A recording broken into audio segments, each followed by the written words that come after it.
好，弟兄姊妹，今天希伯来历的2月15，公历的2023年5月5日。那么这个星期的帕拉夏叫帕拉夏 Emor。那么我们继续分享上个星期的内容，我们这个星期来重点学习一下托拉里边、圣经里边所启示的神的10个名字。那么10个名字当中，最单一的、独一的、最超凡脱俗的名字是 Ukvake，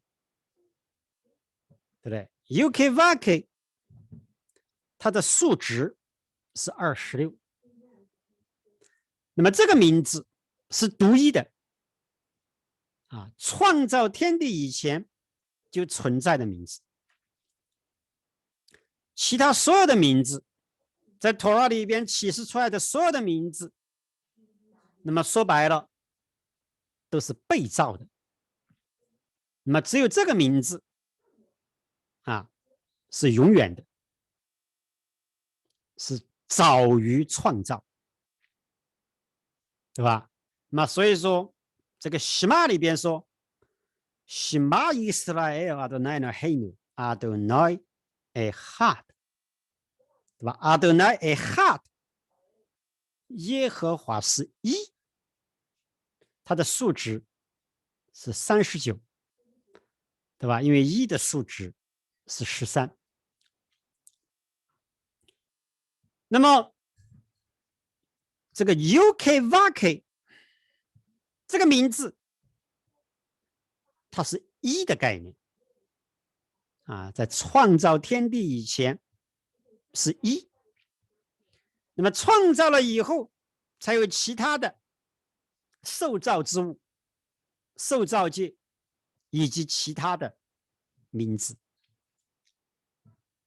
那么在卡巴拉传统里边有一种叫字母调换法，对吧？按照字母的调换，那么 Ukvake 这4个字母按照字母的排列，紧接下来的4个字母是 Kaf Vav Zayin Vav， 对吧？因为 U 的下面一个字母是 Kaf， 黑的下面一个字母是 Vav， Vav 下面一个字母是 Zayin， 然后黑的后面一个字母下面一个字母是一个 Vav。那么你找出它紧接下来的4个字母，算它的数值，等于，或者说你先不用算数值，你看它前面的2个字母是 Kaf Vav 数值26，后面2个字母 Zayin Vav 13，看到没有？前面2个字母是耶和华的数值26，后面2个字母是1的数值13。所以说创造前是1，创造后也是1，对不对？所以说紧跟着它4个字母的下面4个字母代表它的创造，创造前是1，创造后也是1。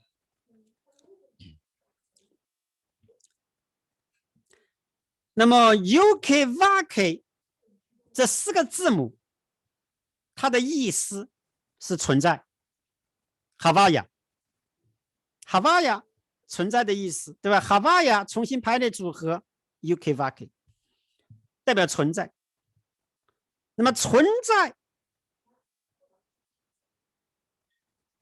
这个概念是超越时间、超越空间，对不对？所以说 Ukvake 这个名字，它的最基本的、最标准的理解是哈亚为和为耶，它过去在，它现在也在，它将来也在，对不对？那么这3个单词它的数值等于78，这就意味着它的平均数是26，仍然是 UK-VAK 的数值。所以它过去是 UK-VAK， 现在是 UK-VAK， 将来也是 UK-VAK。那么26这个数值，对吧？如果你要用字母去表达，两个字母 cuff 和 vav， 你把这两个字母把它展开 ，cuff 就是 cuff 配 vav 是 vav vav， 你就会发现它的怀孕字母是配和 vav， 数值86。对，86是 Elohim 的数值，所以说 Elohim 是出自于 UK-VAK。Elohim 这个名字是受造的概念，而并不是创造以前都有的名字。创造以前唯一有的名字是 UK-VAK， 对吧 ？Elohim 那么是受造以后的名字，它是26的怀孕字母啊，代表被生出来的，被创造出来的。那么26，如果你要用希伯来文去表达，对吧？20叫 Esrim， 6叫 Veshisha， 所以26用希伯来文表达叫 Esrim Veshisha。那么这个单词这个词组，你算它的数值等于1231。那么1231，按照我们上个星期学习的叫旋转，对不对？把1000旋转成为1，那么1231就变成了什么？232。232正好是创造的第一句话，Yehi or 的数值要有关，对不对？那么按照我们上个星期的分享，Yehi or 是代表创造出来的第一个现实。对，因为前面2节经文是潜能，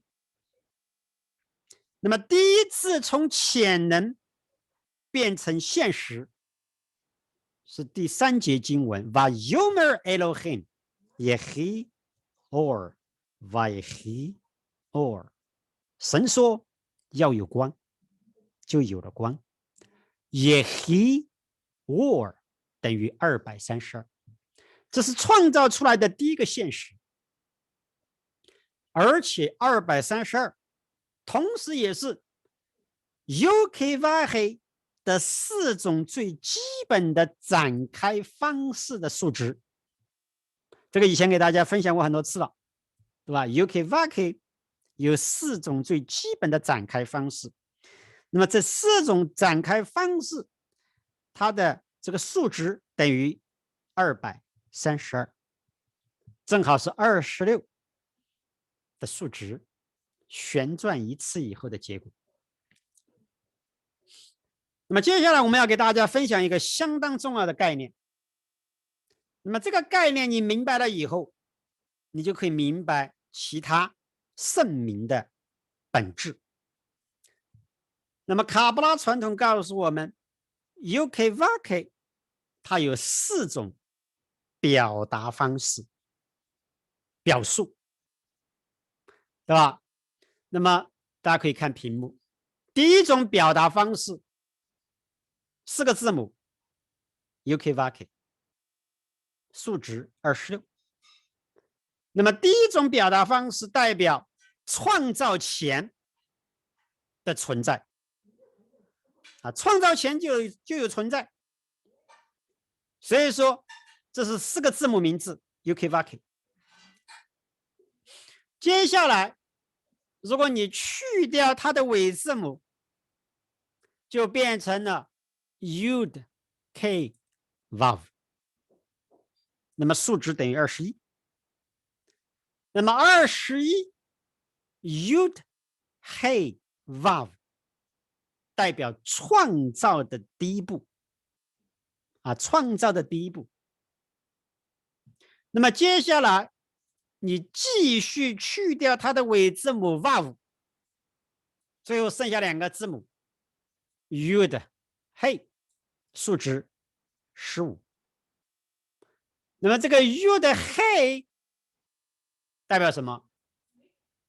按照卡巴拉的传统，代表造物主如何去管理他的受造界。管理受造界是通过他的公义，所以说 Yud-K 代表审判，按照公义的审判，对吧？那么最后一种方式是 Yud， 是一个单一的字母，对吧？你去掉去掉这个亚的后面一个尾字母，嘿，最后剩下来是一个字母 Yud。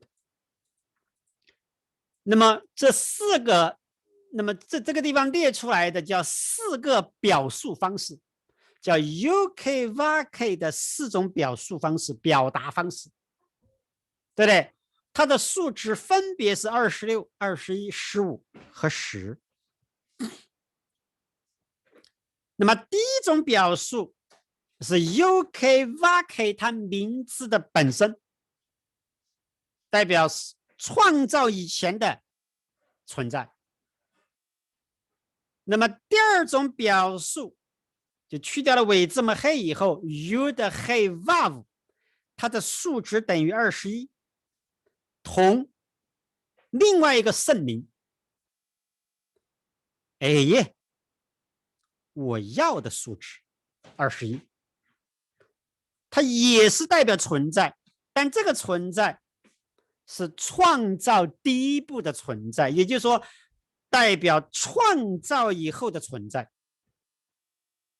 对吧？第3种表述 Yud Hey， 那么是代表公义管理，对吧？所以说我们再来回顾一下，第一种表述代表存在，创造前的存在；第二种表述代表创造以后不断的更新的存在。那么第3种表述代表造物主用公义管理世界的存在。那么我们从哪个地方知道这个亚这个名字 Yud Hey 是代表审判？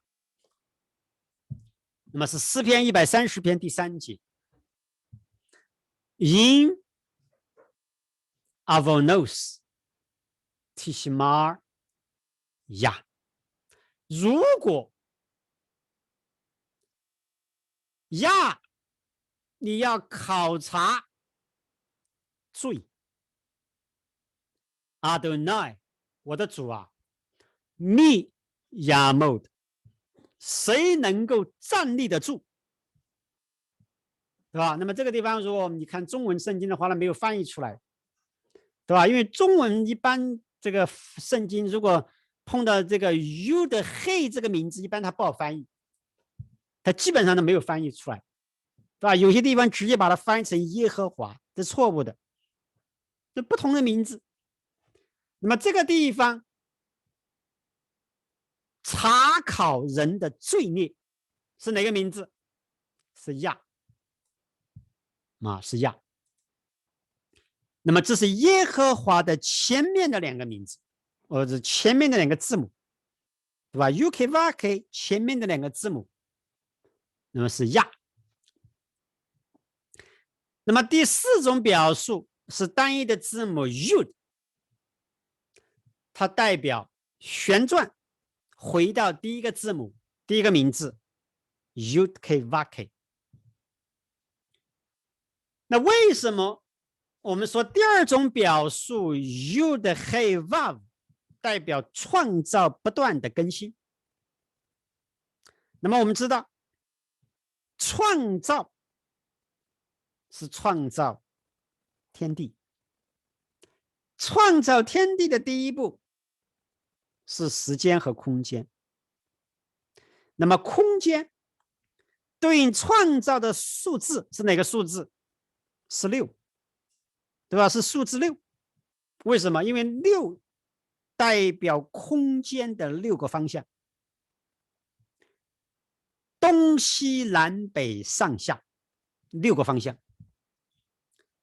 那么这6个方向对应希伯来字母表的前面6个字母，对不对？我们知道字母表的前面6个字母是哪6个字母？第一个字母叫 Aleph， 第二个字母是 Bay， 第三个字母是 Gimel， 第四个字母是 Dalet， 第五个字母是 Hey， 第6个字母是 Vav。 这6个字母它的数值1加2加3加4加5加6等于多少？等于21。21正好是第二种表述 Yud Hey Vav 的数值，对吧？所以说这个地方告诉我们，创造天地它的源头是来自于 UK、VK 的前面3个字母，对不对？所以说 Zohar 解经 Torah 的第一个单词，Torah 的第一个单词或者第一句经文叫 Bereshit bara Elohim et hashamayim ve'et haaretz。第一个单词叫 Bereshit， 那么一般把它翻译为起初，对不对？但是 Zohar 解经说 bara shit， 他创造了6啊，对吧？创造的第一步是他创造了6。为什么创造了6？希伯来字母表的前面6个字母 Aleph Beit Gimel Dalet Hey Vav， 数值1加2加3加4加5加6等于21。21是耶和华 UK-VK 前面3个字母的这个和，同时也是我要的数值，对不对？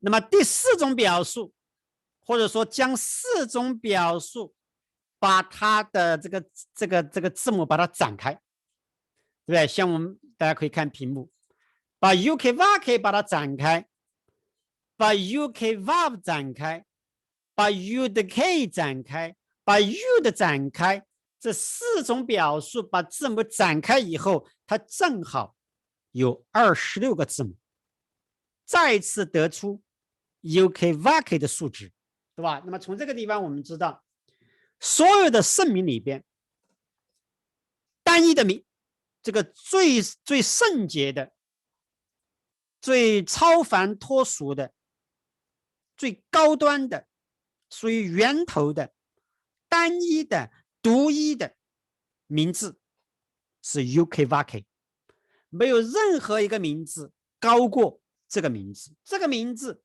是过去、现在、将来，以前就有，现在也有，将来还会有，贯穿整个受造界，但同时是高过整个受造界。好，这是第一个名字 UK-VK。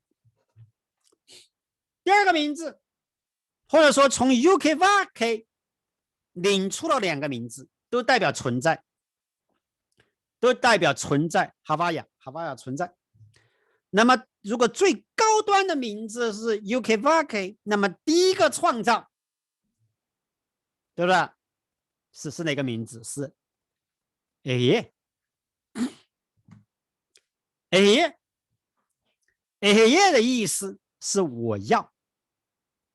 那么这个名字它见证所有的存在，包括时间空间，但是呢它却来自于出自于这个 UK-VK 的前面3个字母。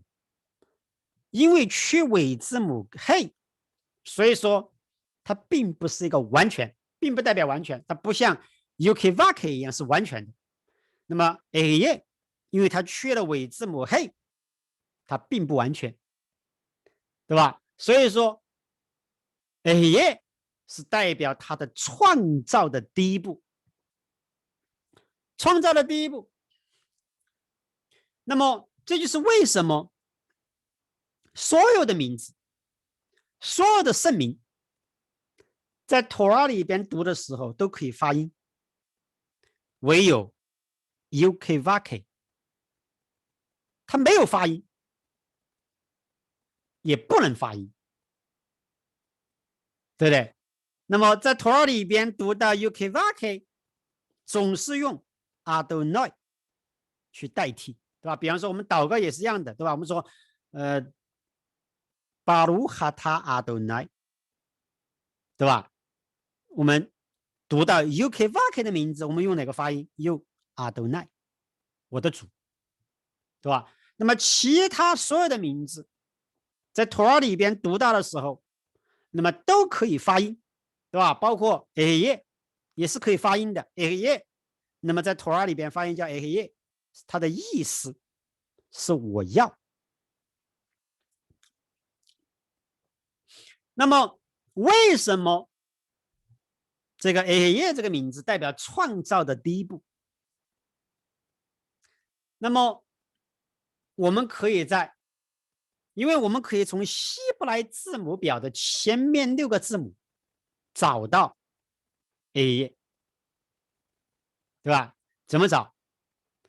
因为就刚才我们讲了，因为这6个字母的数值等于21，而 Ehyeh 的数值等于21，对吧？所以说 Ehyeh 代表创造的第一步。那么你说这个解经理解的根据是什么？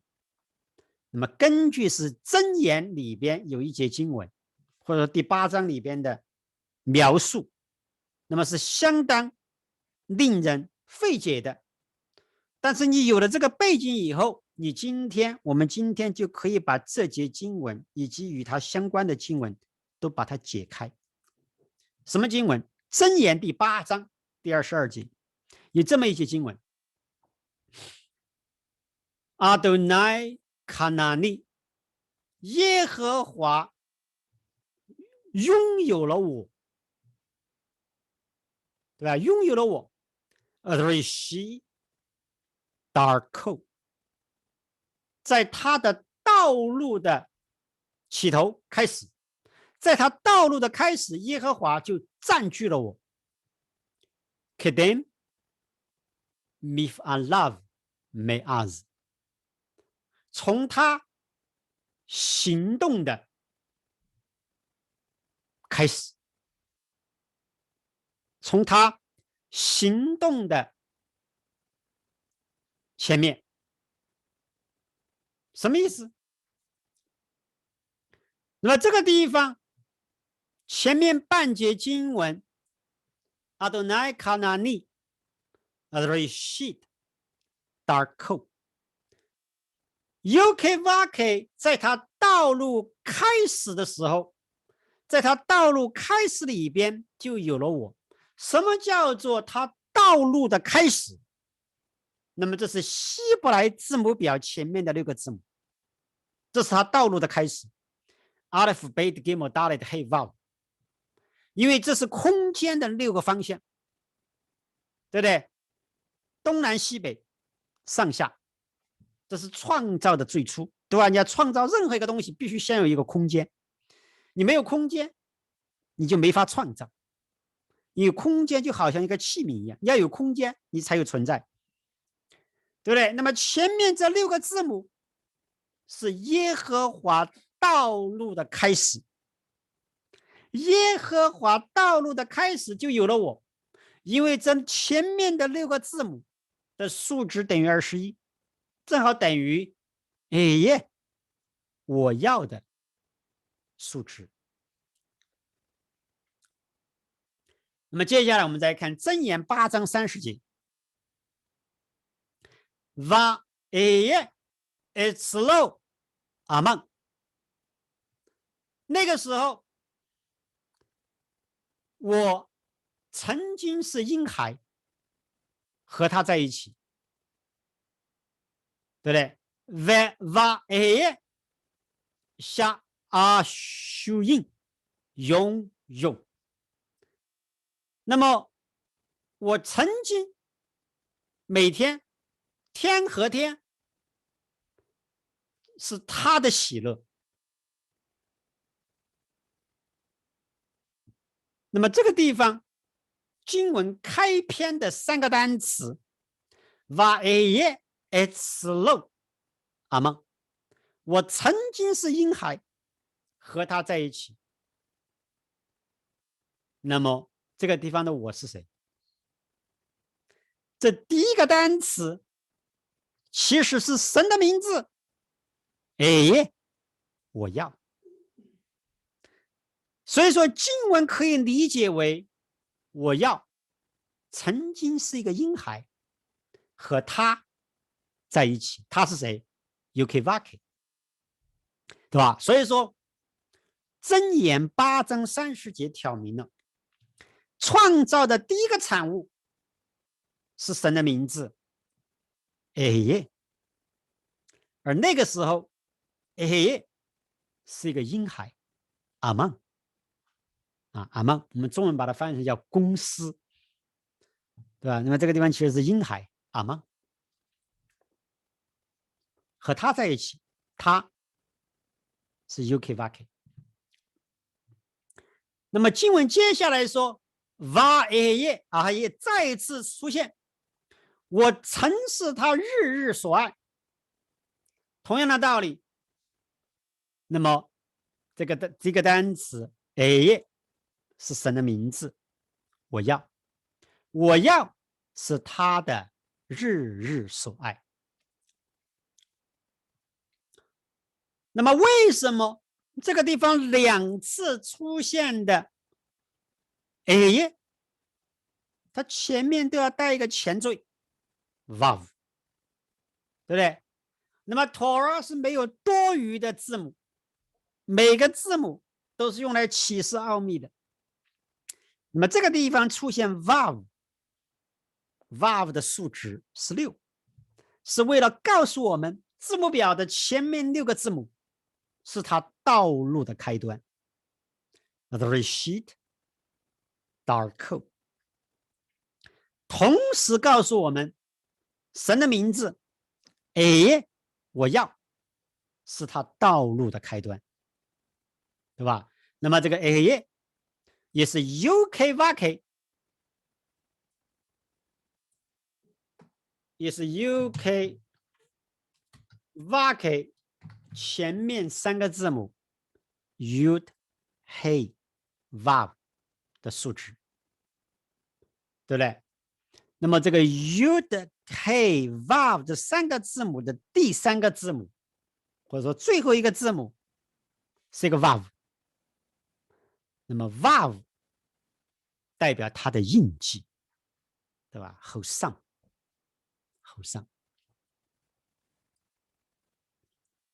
那么创造是通过希伯来文的22个字母，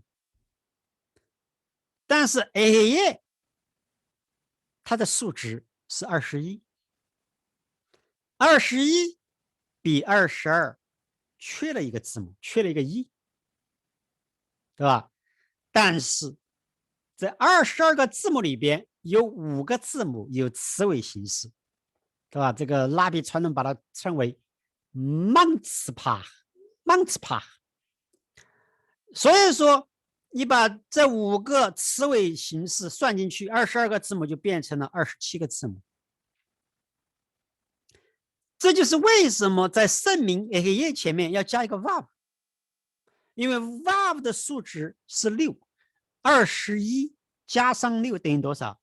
等于27，对应创造天地使用的27个字母，对吧？这27个字母就是创造天地的婴孩阿曼，对吧？这就是为什么这个 A 前面要加一个 Vav， 对吧？2层意思，第一层意思告诉我们前面6个字母是 A， 第二层意思22个字母加上7个字母等于27，而 A 加上一个 Vav 等于27。告诉我们，创造天地的不单单是22个字母，还包括5个有词尾形式的字母，一共27个字母。好，我们接下来休息10分钟，10分钟以后我们继续分享。好，我们接下来继续刚才的分享。那么刚才我们提到了，在箴言第8章里边，就帮我们启示了神的名字 AI 是创造的第一步代表创造的希伯来字母的前面6个字母。那么所以说，当这个名字 AI 第一次出现是针对摩西，对不对？摩西在荆棘丛中领受启示，那么他问神：“你的名字是什么？”出埃及记3章第3节 ，Ve amru li， 他们如果对我说 Ma shimo， 他的名字是什么 ？Ma omar alehem， 我应该对他们说什么呢？那么在这节经文里边，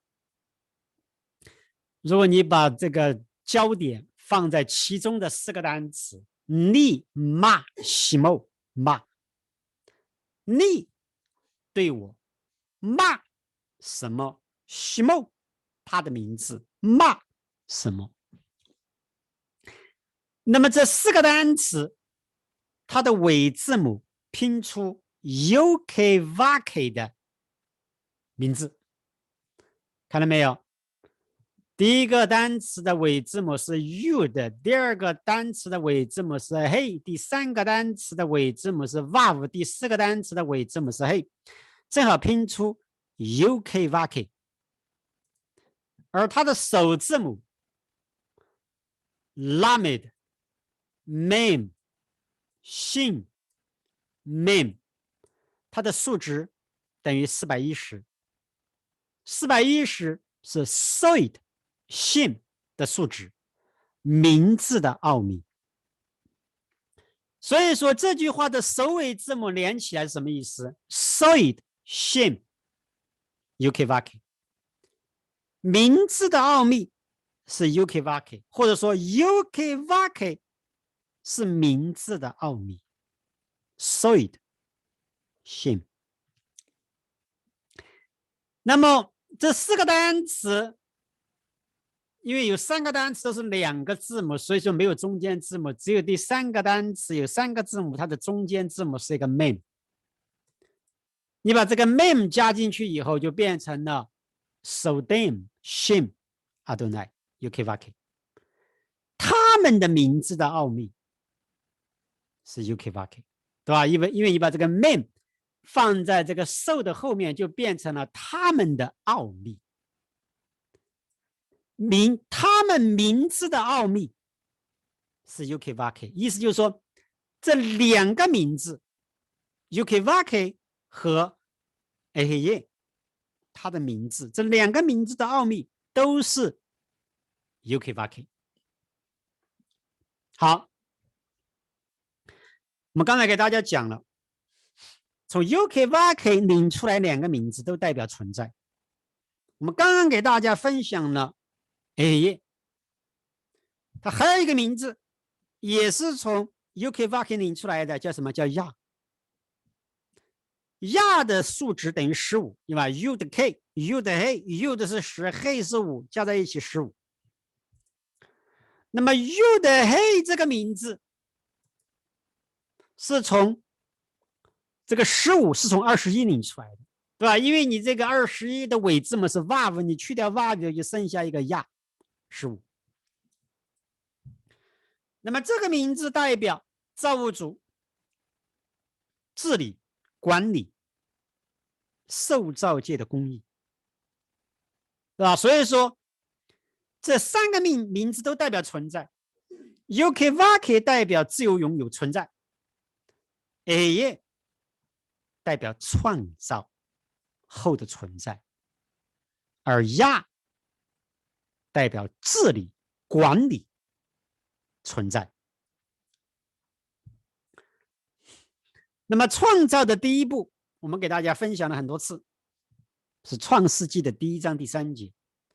Vayomer Elohim Yehi Or Vayehi Or。Elohim 说要有光，就有了光。那么其中这个要有是一个关键字，Yehi，对吧？我们上个星期给大家分享过的。Yehi 在整个创造的描述当中出现了3次，那么这个是创造的最关键点。那么这个 Yehi 是 Yokevake 的4种表述的第3种表述亚和最后一种表述 Yud 合一，看到没有？因为这个 Yehi 前面2个字母是 Yud K， 最后一个字母是一个 Yud， 对不对？所以说这是 Yokevake 的4种表述的后面2种，第3种和第4种。那么 Yehi 是给出命令，对吧？要有光，这是命令，命令光出来，就有了光。那么 Yehi 是代表命令，而创造成为现实是通过下面一个单词 Vayehi， 对吧？所以说创造说 Yehi Or 要有光，这是命令光出来。接下来说 Vayehi Or 就有了光，对吧？所以这个 Vayehi 就有了，是什么？是代表创造成为现实。那么你会发现，创造成为现实 Vayehi 正好是耶和华 Yokevake 4种表述的第2种表述的尾字母 Vav 和加在 Yehi 前面，对不对？因为这个 Vayehi 和 Yehi 的唯一的区别是，这个在 Yehi 前面加一个首字母前缀 Vav 就成了 Vayehi。你加了 Vav 以后，你就会发现它是4种表述的最后一个字母 Vav 加上第3种表述和第4种表述，对吧？所以说创造天地是通过 Yokevake 的4种表述倒过来数4个字母，对不对？你倒过来数4个字母就是 Vayehi。那么这个地方我们给大家揭开一个奥秘。那么以前我们给大家讲过，对吧？这个创造之功和马车之功，但我们以前没有吃到，不知道什么意思。那么这个星期我们把这个概念给解开了。创造天地叫创造之功，希伯来文叫 Maaseh Bereshit， 而同时还有一个概念叫马车之功 Maaseh Merkava。 你说什么叫马车之功？你说创造之功我明白，创造就是创造啊，对不对？创造之功这个我明白，马车之功搞不懂什么意思。那么马车的希伯来文叫 Merkava， 对不对？ Merkava 就车的意思。那么它和组合 Harkava 同一个单词，对吧？ Harkava Merkava， 对不对？同一个单词，词根是一样的，一个是马车，一个是组合。什么叫组合？组合是指希伯来字母的排列组合。希伯来字母通过不同的排列组合会隐藏不同的奥秘。这就是马车之功。车是一个载体，对不对？运载工具，那是车。那么正如相同的字母，不同的排列组合会隐藏不同的奥秘。马车之功代表不同的希伯来字母，或者说相同的希伯来字母的不同的排列组合，那么运载了创造的奥秘，对不对？那么马车之功是4个字母，创造之功是6个字母，对吧？创造之功是前面的6个字母 Aleph Bet Gimel Dalet Hey Vav 6个字母，而马车之功是前面的4个字母 Aleph Bet Gimel Dalet， 对不对？所以说第4种表述，这个 Yud 它的数值等于10，而前面的4个字母1、2、3、4加在一起等于10，所以说前面4个字母是马车之功的4个字母。那么4个字母加上第5个字母 Hey 以后就变成了呀 Yud Hey， 再加上第6个字母 Vav 就变成了 Yud Hey Vav 21，对不对？所以说你看得出来，这4种表述就是前面的4个字母，前面的6个字母不同的排列组合。那么圣名 Ukvake 它里边没有包含马车之功，前面4个字母，对吧 ？Aleph Bet Gimel Dalet 找不到 Ukvake， 但是紧接着4个字母后面的4个字母，那就是 Hey Vav Zayin Het 5、6、7、8就可以找到 Ukvake， 因为5、6、7、8加在一起等于多少？等于26。看到没有？5加6等于11， 11加7等于18， 18加8 26。看到没有？那么从这个地方你就发现这是一个周期，这是一个旋转的周期，对不对？前面4个字母 Aleph Bet Gimel Dalet 1加2加3加4等于多少？等于10，等于4个表述的尾字母 Yud。那么4个字母以后继续找4个字母，就成了 Hey Vav Zayin Het， 得出26。耶和华的数值代表源头，看到没有？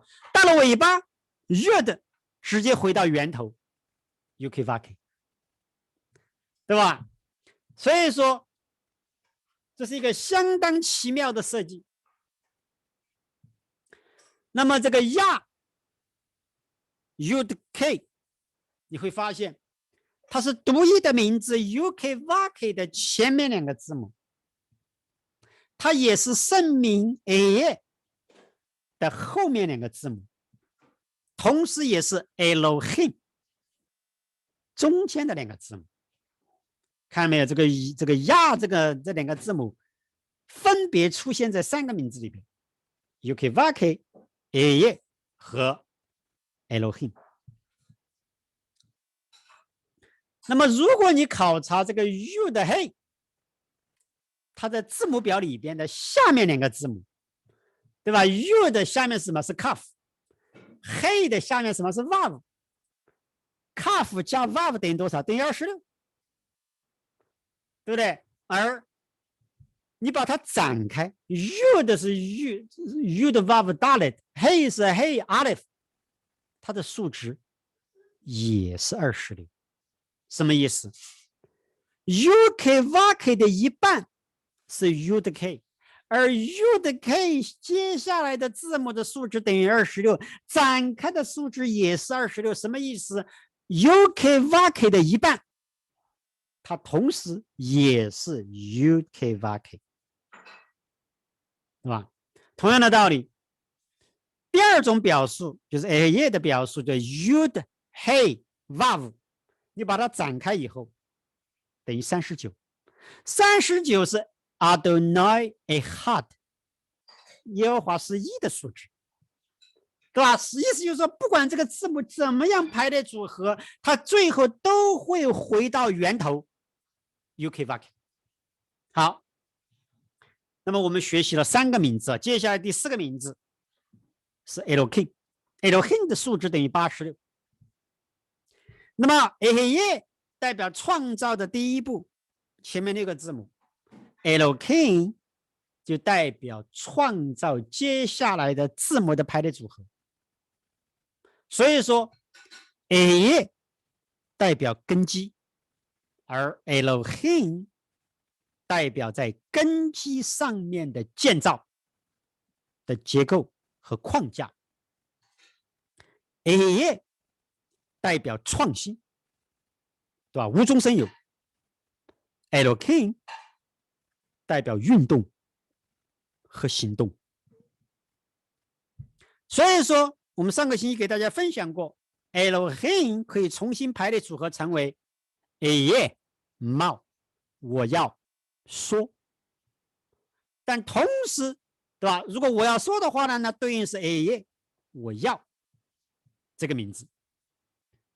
但同时，同样这个名字可以重新排列组合成为什么？成为亚 Elam， 亚沉默了，也代表不说，对吧？既可以代表说话，又可以代表不说话。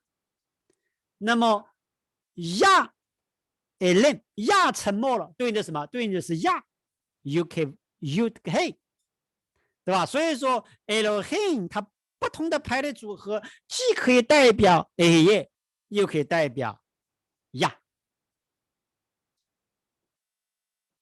那么 Elohim 最有名的解经是对应大自然，对吧？因为它的数值等于86，哈特巴大自然等于86，对吧？所以说 Elohim 代表整个受造界。所以说，在以赛亚书66章第1节告诉我们，耶和华如此说 ：“Ko amar Adonai hashamayim kisi v'haaretz hadom raglai。”耶和华如此说：“天是我的座位，地是我的脚凳。”什么意思？什么叫做天是我的座位，地是我的脚凳？与这个地方指的是什么 ？Elohim。Elohim 是耶和华的座位，是耶和华的脚凳。为什么？因为天和地，对不对？天上是天体，天体的希伯来文叫高高，天体不断的旋转，希伯来文叫 sovev， 对吧？所以说 Yud-Kei-Vav-Kei 的前面2个字母亚，数字15。加上天体高高的数值66等于多少？等于宝座 Kisei 81。耶和华后面的2个字母 Vav-He 的数值等于11，加上旋转 Sovev 的数值70以后，也是等于81 Kisei 宝座座位，对吧？所以说天是座位，地是脚凳。那宝座哈 Kisei的数值等于86，等于 Elohim 的数值。对，荣耀宝座 Kisei HaKavod 的数值等于神的荣耀 Kavod Elohim， 对吧？所以说，为什么 Elohim 在创世纪这个创世记载当中出现了32次？这是指神的荣耀 Kavod Elohim， 荣耀的数值等于32。那么荣耀是隐藏，对吧？所以说箴言25章第2节告诉我们 Kavod Elohim Haster Davar， 神的荣耀是隐藏事情，对吧？意思就是说 Elohim 的名字出现了32次，这是荣耀，它是为了隐藏创造。通过什么隐藏？通过大自然。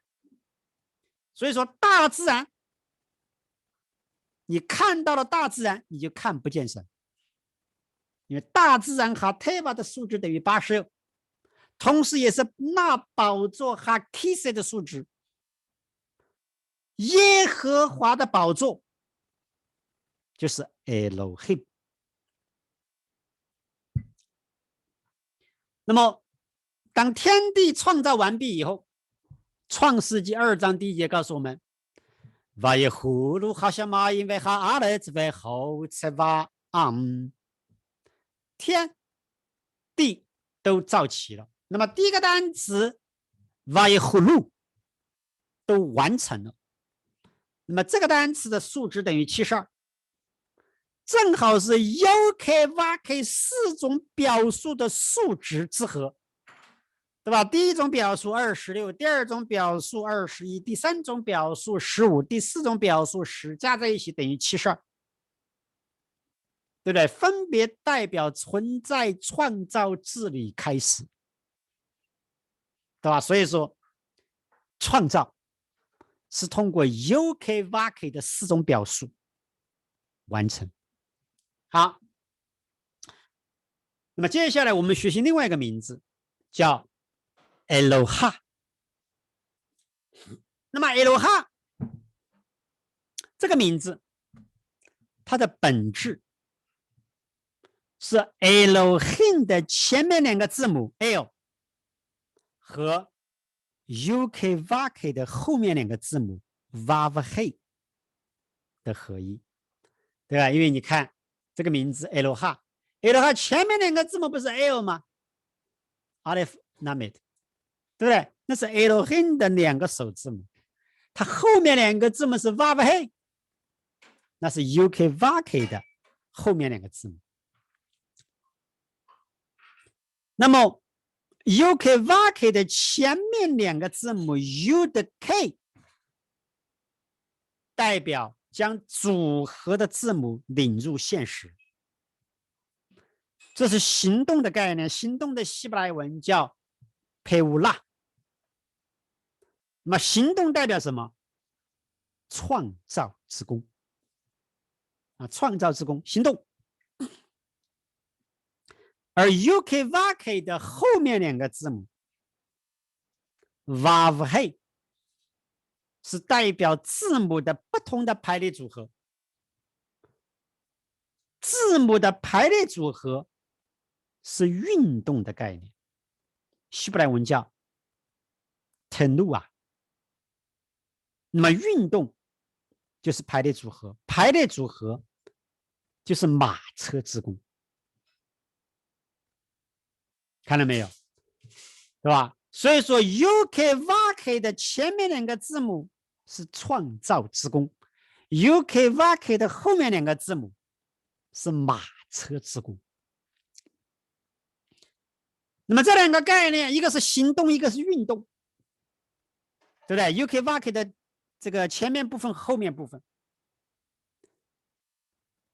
这个行动叫 Peulah， 运动叫 Tenuah， 它的数值等于716，这就意味着2个概念的平均数等于358，这是弥赛亚的数值。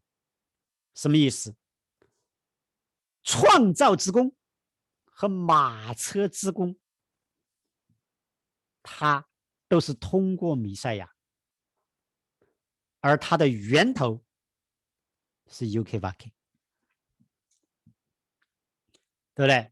那么换句话说， UK-VK 它前面的2个字母 U、He 被领入了 Elohim， 对吧？所以说你在 Elohim 的中间，你能看到 U、He 是创造之功，而 UK-VK 的后面2个字母 Vav 被领入了 Eloha， 对吧？因为 Eloha 的后面2个字母是 Vav-He， 这是马车之功。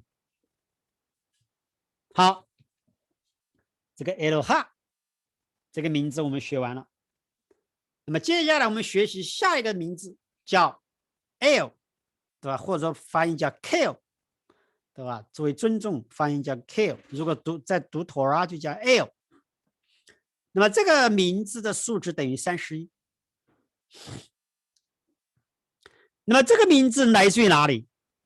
来自于 Elohim， 对，因为 Elohim 和 Eloha， 它前面的2个首字母是 El， 所以这个 El 是领出于 Elohim 和 Eloha。那么 Eloha Elohim 首字母是 L 的数值等于31，而31正好是完成创造的经文里边的 Vayehi 的数值，对不对？ Vayehi 就有了它的数值等于31。什么意思？意思就是说，创造最后能成为现实，是通过 L 这个名字。所以说，在诗篇90篇第2节有这么一些经文 ：Umeolam ad olam ata el ata el 巴鲁哈他都奈，对不对？这个祷告文里面也收录了。那么这个中文把它翻译成叫从亘古到永远，你是 El。那么这个翻译是对的，但同时也可以翻译成，因为这个 Olam 有2种意思，对吧？那么同时也可以翻译为从世界到世界，意思就是说从所有的受造的诸世界，你是 El， 代表整个受造界的完成是通过 L。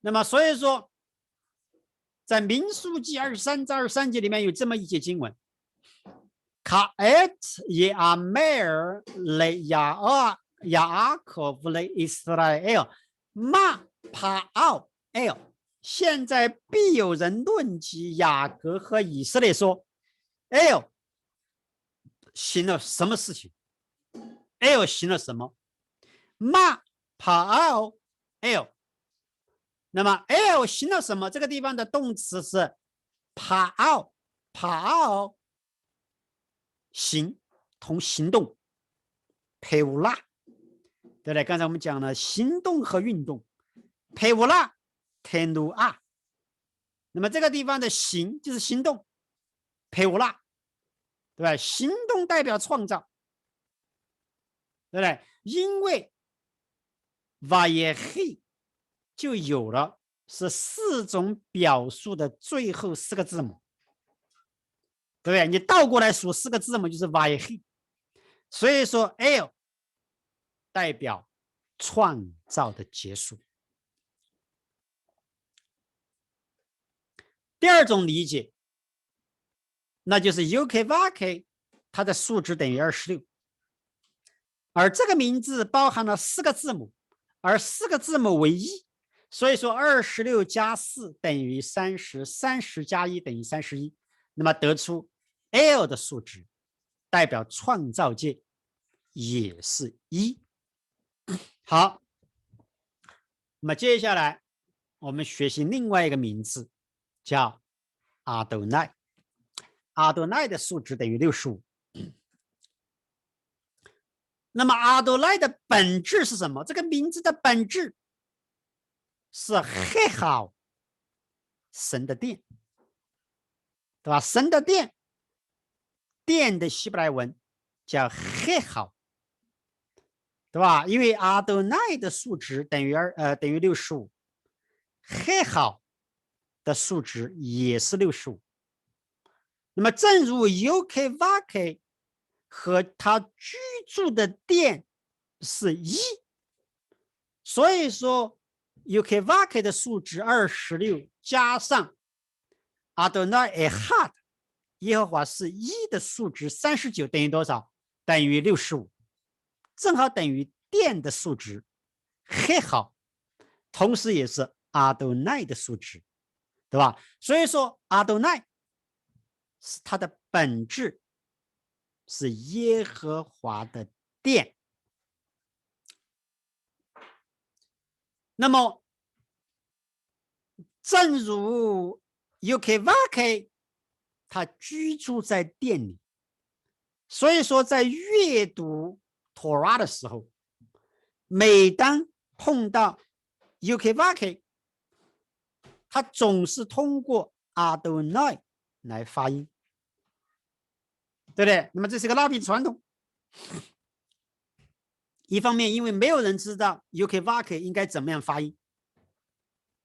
那么第二个，那么这个 Adonai 就是 ukvk 的发音。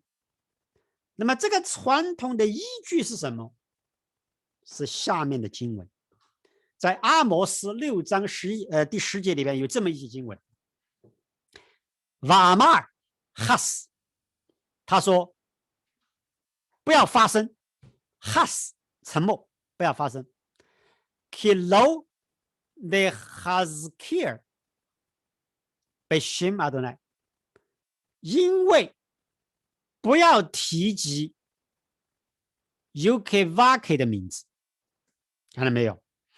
那么这个地方简单字面层说不要发声，因为我们不可提及 ukvk 的名字，简单字面层。但这个地方的不要发声，沉默 has， 它的数值等于65，所以说它暗示了圣名 Adonai， 因为 Adonai 的数值是65，对吧？什么意思？ ukvk 不能发声65，只能通过 Adonai 来发声65，看到没有？所以阿摩斯这节经文暗示了 ukvk 发声只能通过 Adonai。同样的道理，在哈巴谷书第2章第20节里边有这么一节经文 ：Adonai behecho katsho， 耶和华在他的圣殿里 ，has 不要发声 ，mipalav kol haaretz， 全地在他的面前都不要发声，看到没有？简单字面层，对吧？因为 ukvk 在他的 hecho 里边，或者说因为这个 ukvk 在他的 Adonai 里边，所以说全地的人在他的面前都不能发声，对不对？耶和华在殿中 hecho 数值65，暗示 Adonai。耶和华在他的殿中的意思就是说，耶和华这个名字发声只能通过 Adonai， 全地的人在他的面前都要沉默 has， 或者说全地的人在他面前发声要通过什么？通过 Adonai， 对吧？数值65，对吧？所以说在托拉里边只要出现了 ukvk， 那么都用 Adonai 发声。那么在托拉里边提到了另外一个概念，对吧？这个申命记10章17节里边有这么一节经文 ：Ki Adonai Elohim， 因为耶和华是你们的神。Hu Elohei ha Elohim， 他是万神之神，为 Adonai ha Adoni， 万主之主。什么意思？什么叫万神之神？什么叫万主之主？对吧？这个地方是 Elohim 和 Adonai。万神之神 Elohim 的 Elohim 是指他是所有的能力的能力，因为 Elohim 代表能力， Elohim 代表天使， Elohim 代表法官，同一个单词，不同的意思，对不对？所以说 Elohim 它是所有的能力 Elohim 的 El 神，而万主之主 Adonai 和 Adoni 是代表他的王权，一个代表他的能力，他完全的能力，一个代表他绝对的王权。Adonai 代表王权 Malchus， 对吧？所以说 Ukvake 它不能发音，因为这是一个超凡脱俗的名字，对吧？因为你如果能够发音呢，就代表被限制了。因为任何一个发音，你发 R 的音就不能发 E 的音，你发 E 的音就不能发 A 的音，你发 A 的音不能发 O 的音，对不对？就代表限制。任何一个东西如果明确了，就失去了潜能，对不对？所以说 Ukvake 它当然不可能受制于元音，它当然不可能被人所揣摩和抓住，对吧？所以说 Ukvake 代表无限的造物主，也唯有这个名字在妥拉经卷里边没有发音，也不能发音，对吧？必须用阿多奈他的殿去代替。好，那么接下来是夏代这个名字。夏代它的简单字面上的意思是够了，夏代够了，它的数值是314。那么这个名字的本质，它的经义是什么？是够了，神的名字，对吧？夏代阿多奈314加26等于多少？等于340。340是名字的数值sim，什么意思？Ukvake 一个名字就够了，因为 Ukvake 是独一的、超凡脱俗的名字，对吧？所以说，在这个出埃及记6章第3节里边有这么一些经文。Vaedra el Avraham el Yitzhak el Yaakov el Shaddai， 我从前向亚伯拉罕、以撒、雅各显现为 El Shaddai。Ushmi Adonai no nodati lachem， 但我的名字 Ukvake 他们未曾知道，什么意思？难道亚伯拉罕、以撒、雅各不知道 Ukvake 的名字吗？当然不是，对吧？这个名字一直就知道。那为什么在这个地方 Ukvake 对摩西说，那么我对亚伯拉罕、以撒、雅各只启示了名字 El Shaddai， 那么我的名字 Ukvake 他们不知道，什么意思？那么从这个地方我们知道 Ukvake 向先父启示的名字 El Shaddai 代表什么？代表隐藏的神迹。从摩西开始启示为 Ukvake 代表公开的神迹，对，因为在呼召摩西以前，神并没有在地上行公开的神迹，所有的神迹都是隐藏起来的，都是给个人启示的，个别一个局部的启示。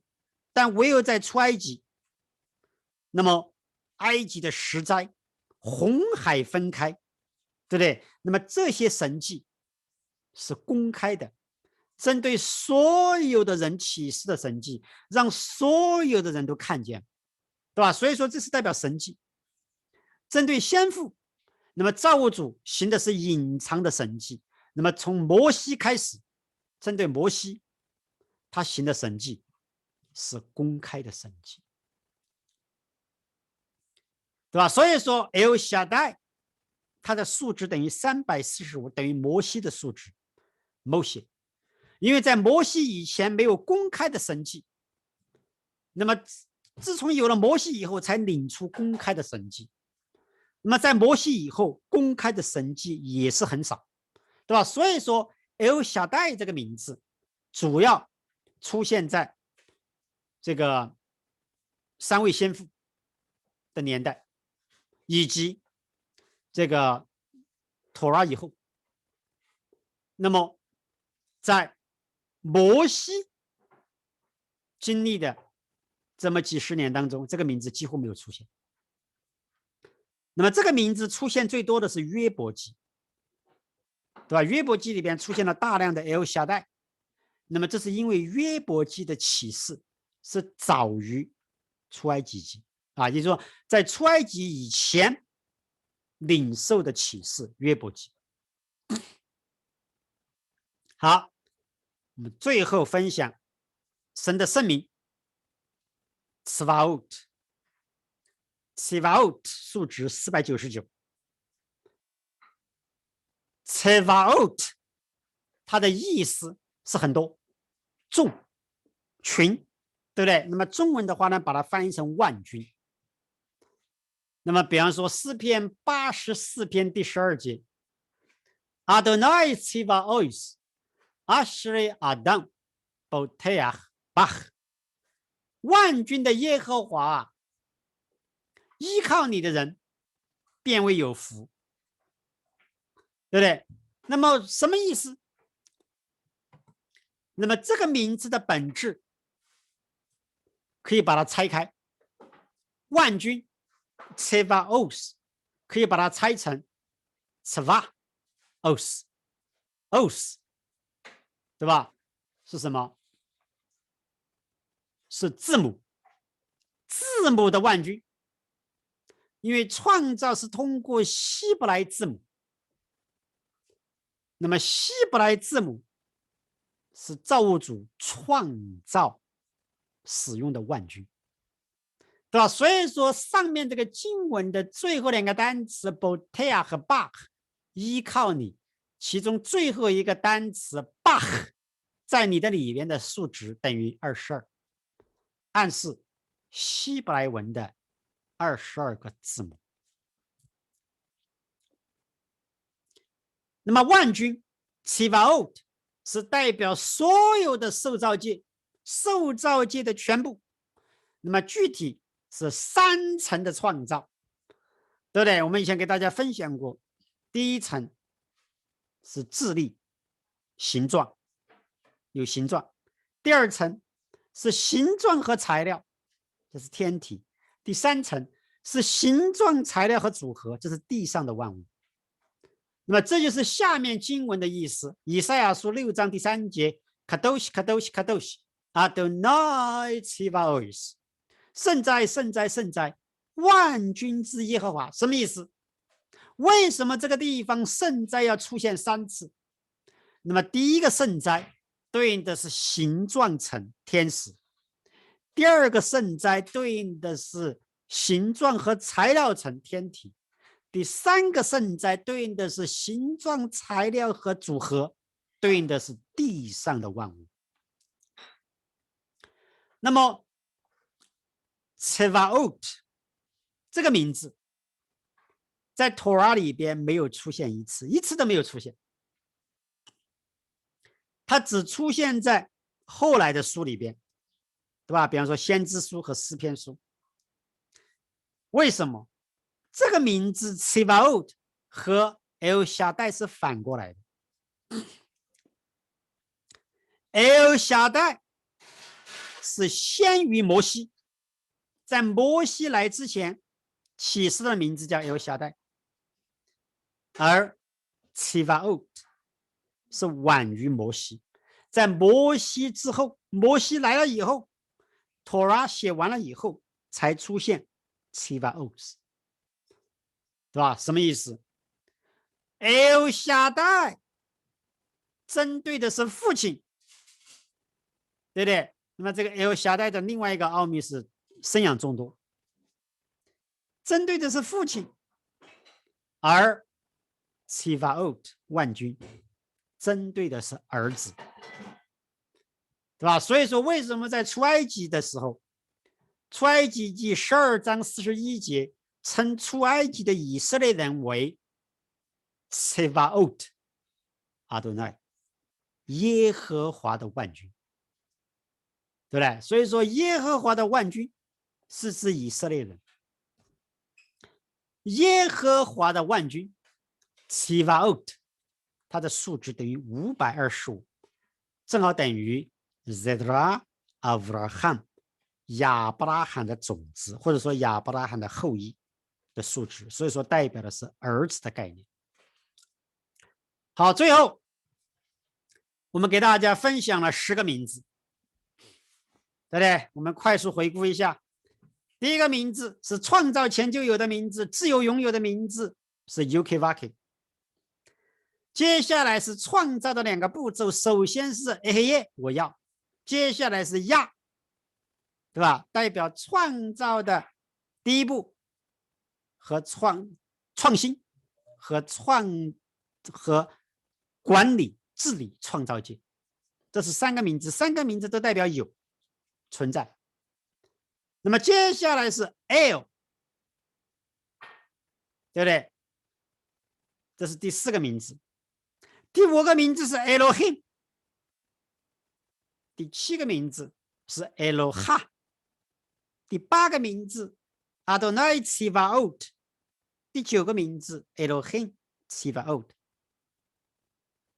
说错了，1、2、3、4，第4个名字是 L， 第5个名字是 Elohim， 第6个名字是 Eloha， 第7个名字是 Adonai Tzivaot， 第8个名字是 Elohim Tzivaot， 第9个名字是夏代，第10个名字 Adonai。对，所以说这10个名字对应的是生命树的10个属性。那么最后我们来看，这几个名字都是合一的，对吧？A 它的数值等于21，阿多奈的数值等于65，加在一起等于多少？等于86。Elohim 的数值。那么阿顿 ukvk 数值等于26， A 等于21，阿多奈等于65。那么这3个名字的前面2个字母，一个是 Yud He， 一个是 Aleph He， 一个是 Aleph Dalet， 它的数值之和等于26，对吧？是 ukvk 的数值，对不对？ ukvk 的数值。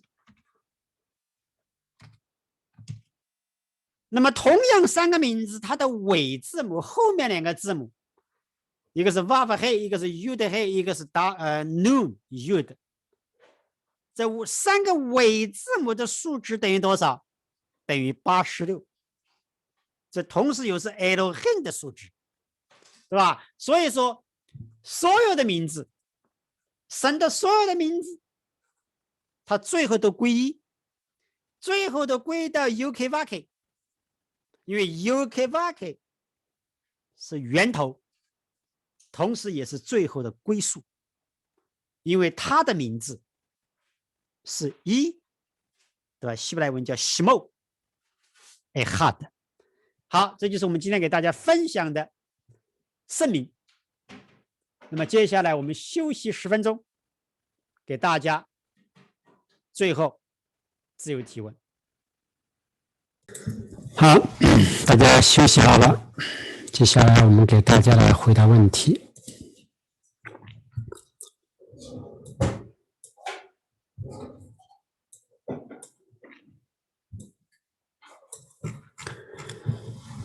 第一个问题，请问我们平时祷告的时候，应该叫我的名字，救赎的名字是哪一个？那么祷告的话呢，那么其实这个在这个不单是这个答案其实很简单，对吧？在拉比传统里边，祷告都是用 ukvk， 对吧 ？ukvk 不能发音，那就用 Adonai， 对吧？所以说你祷告的话，你应该用的名字叫 Adonai， 对吧 ？Adonai 的意思是我的主，对吧？所以 Adonai 是祷告用的名字。那么救赎的名字，每个名字都是救赎，神的名字都是救赎，对吧？只不过呢是不同救赎的不同的侧面，不同的方面。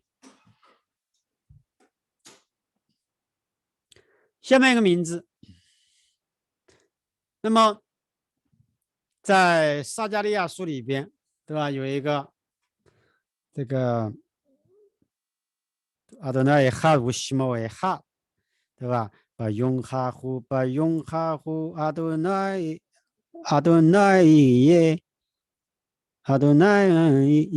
那乌西莫阿多奈哈，对吧？这些经文里边出现另外一个单词叫以业。那么这个的话呢，这个以前我们给大家分享过，这个是不同的领受，对不对？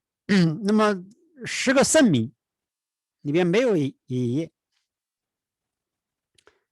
对吧？10个圣名就是我们刚才给大家分享的，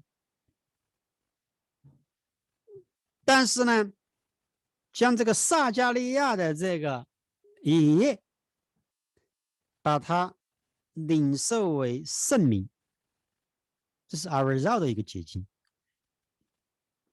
对吧？这个以前我们给大家分享过，对吧？这大概的这个精要，就是在今天圣名叫 Ukivaki， 那么在将来要提升成以业，对吧？说白了就是把第3个字母从 Vav 提升成 Yud， 对吧？这个是以前的分享，阿瑞绕的结晶，对吧？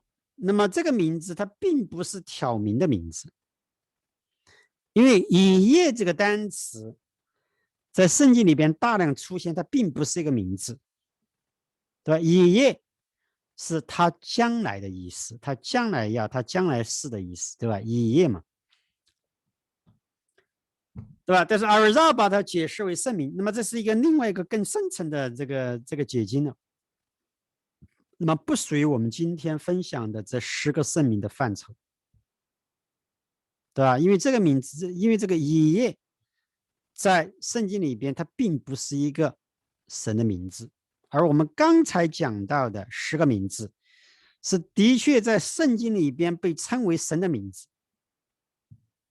对，在这个希伯来文圣经里边被挑明的10个名字，就是我们刚才讲的，对吧？这个以业是没有挑明的，这是阿瑞绕的结晶。下面一个问题，彼得洗脚是什么意思？我是你们的主，你们的夫子，尚且洗你们的脚，你们当彼此洗脚。我实在告诉你们，仆人不能大于主人，差人的不能大于。那么这个的话呢，洗脚的话是代表一种谦卑，对不对？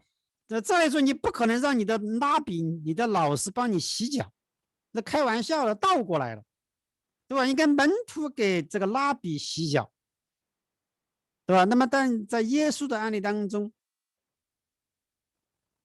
他给门徒洗脚，那么代表一种谦卑，对吧？代表一种谦卑。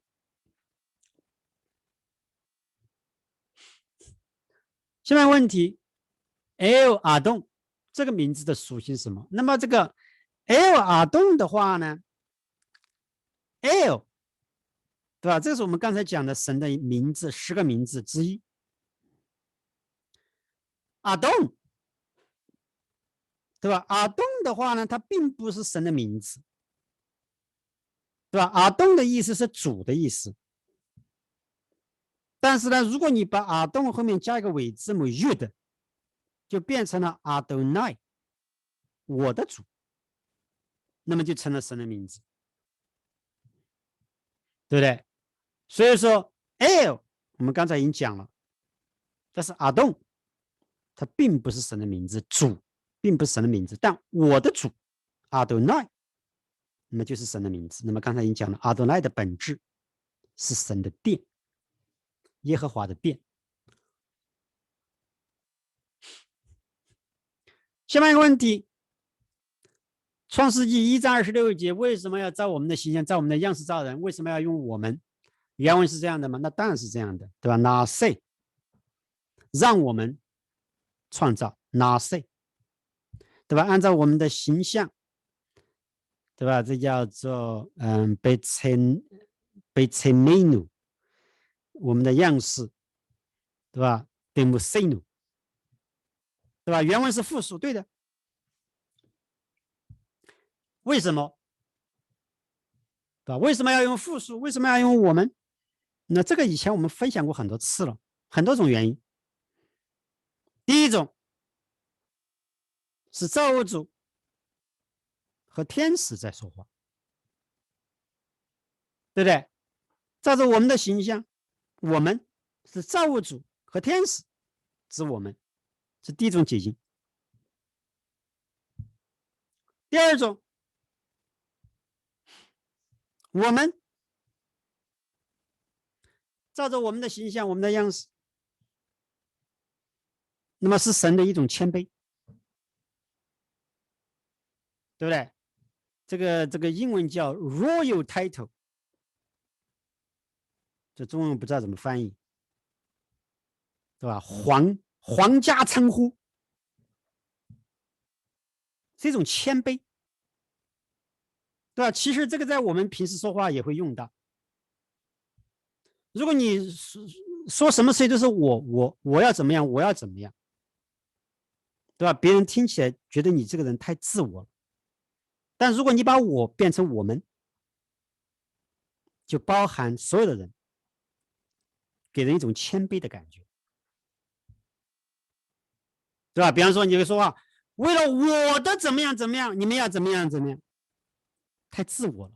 但你说为了我们的怎么样怎么样，那么就比较谦卑了，对吧？所以说，这个拉比解经神很谦卑。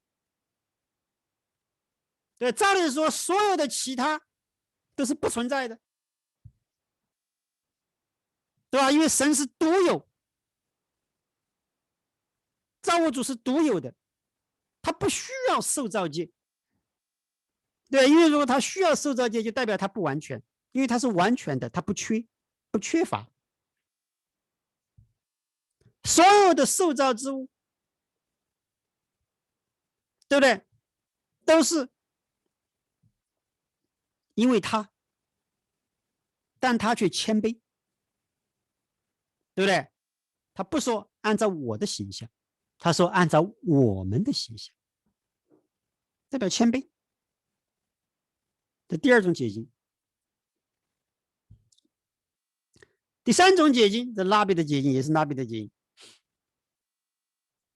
为了让这些外邦的异端错误的认为在神以外还有第二个神，甚至第三个神，对不对？所以这个拉比的第三种解经是针对基督徒的，对吧？基督徒错误的认为三位一体，对，在创造以前有三个位格，所以说为了让他们继续犯罪，那么故意在这个地方说，对吧？让我们创造，这第三种解经。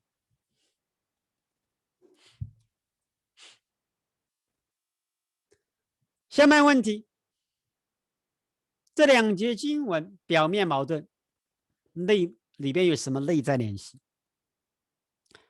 我实实在在告诉你们，我所做的事，信我的人也要做，并且要做比这更大的事情，因为我往父亲那里去。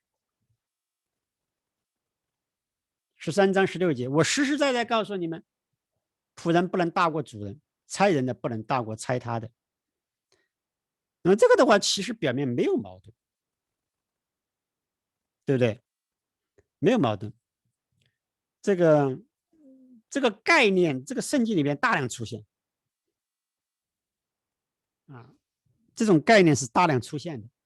比方说，前面的要成为后面的，后面的要成为前面的，上面的要成为下面的，下面的要成为上面的，对不对？这个概念是这个穿插整本圣经的一个基本概念，对不对？那么弥赛亚做的事情，他的门徒也要做，甚至门徒要超过老师，这是对的，对不对？所谓的青出于蓝而胜于蓝，这是中国的古话，一个概念。学生必须要超过门徒啊，不是，学生必须要超过老师，青出于蓝而胜于蓝，对不对？如果你学生没有超过老师的抱负，你什么学生？这叫不求上进，应该如此。对，就好像造物主是独一的、唯一的，不依靠任何人，不需要创造界，因为它是完全的，否则他如果需要这个受造界，他就不完全。那既然如此，那为什么创造之功并没有结束，并没有完成？对不对？要通过人去完成一个概念。你说人能够超过神吗？当然不能超过神，对不对？仆人能够超过主人吗？当然不能超过主人。差人的能够超过差他的吗？当然不能。但造物主却乐意让受造的人完成他的工作，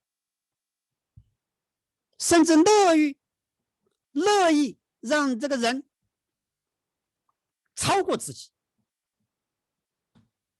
对吧？甚至制定哈拉哈来否决自己，这是神最喜悦的，对吧？所以说，神的工作创造之功并没有结束，需要人去完成，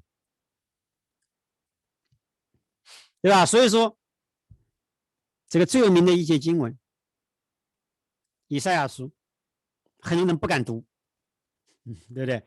但是这个拉比的晨祷里边引用了，我们每次祷告都会引用到。Yotzer Or， 他改造了光。Bara Ra 啊 ，Bara Hoshech 创造了黑暗。Bara Ra 创造了恶。Ose Shalom 完成了和平，对不对？这很多人没法理解，对吧？啊，认为神创造了光明，创造了良善，但是黑暗和邪恶和神没有关系。那黑暗和邪恶从哪里来的？是撒旦。那撒旦从哪里来的？不知道。撒旦也是创造的，对不对？归根结底，所有这一切都是造物主的设计。但是在这个地方，它的动词是不一样的。当涉及到光，这个动词叫 Yotzer， 是改造的意思。当涉及到黑暗和邪恶，他用的动词叫 Bara， 叫 Bodre， 创造。当涉及到和平，他用的创造叫 Ose， 或叫 Asa。这是创造的3个不同的单词，不同的动词，意思是不一样的，对吧？一个叫 Bara 创造，一个叫 Yetzar 改造，一个叫 Asa 完成。什么意思？只要是创造的都没有完成，完成最后需要人。造物主创造了一个不完全的世界，他创造了黑暗，创造了恶，但最后的完成 Ose Shalom 完成却是平安。所以说创造只是开始，完成创造的黑暗和邪恶是开始，最后的结局完成是Shalom平安。它的过程是改造，是光。过程是通过光去驱散黑暗，这是给人的工作。神创造了一个不完全的世界，神创造了黑暗，神创造了邪恶，但改造的工作给了人，让人要用自己的行为，用自己的光去驱散黑暗，用自己的行为去扭转邪恶，成为良善，驱散黑暗，成为光明，那么最后才是平安。一个概念，对不对？所以说人最后做的功甚至超过了造物主。你说开玩笑，这不是矛盾吗？难道人定胜天吗？对不对？对无神论来说，人定胜天是邪恶的说法，但是对相信神的人来说，人定胜天是佛陀啊。为什么？因为神乐意让人去完成自己的工作，对吧？所以说信我的人要做出比这更大的事情。说拉比解经说，创造和完成哪个更重要？完成更重要。如果你创造了一个东西，你没有完成它，等于没有创造。但如果一个人尽管他没有创造，他完成了一个尚未完成的工作，那么就算作整个事情都是他做的，对吧？这个中文叫画龙点睛，画了一条龙，99%都画了，就差那个眼睛。那么最后点眼睛的人得所有的功德，算在他的头上。他就点了一个眼睛，但最后这个龙完成了，算在他的身上，一个道理。神创造了万物，但最后却没有完成平安，没有完成，没有驱散黑暗，没有战胜邪恶。给谁了这个工作？给人了。说人其实做的是很小的工作，但最后却算作比神做的工作还大。一个概念。下面问题，死海古卷正确发音，找到1000份手抄本，